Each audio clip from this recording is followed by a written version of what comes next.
சாராயம் குடிச்சா அதோட எஃபெக்ட் எப்படி இருக்கும்னு நம்ம எல்லாருக்குமே தெரியும். ஆனா இதே மாதிரியான எஃபெக்ட் ஒரு சாராயம் குடிக்காதவங்களுக்கு வருதுன்னு சொன்னா உங்களால நம்ப முடியுமா?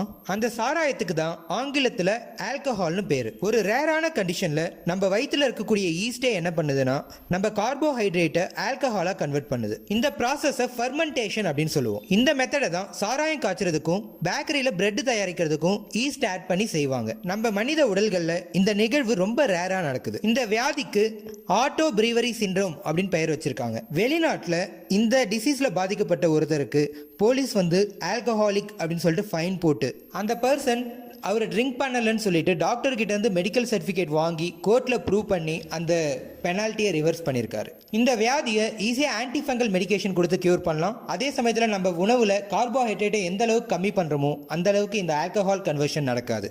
இது மாதிரி வேற ஏதாச்சும் இன்ட்ரெஸ்டிங்கான ரேரான டிசீஸ் பத்தி உங்களுக்கு தெரிஞ்சா கமெண்ட் பண்ணுங்க. நன்றி.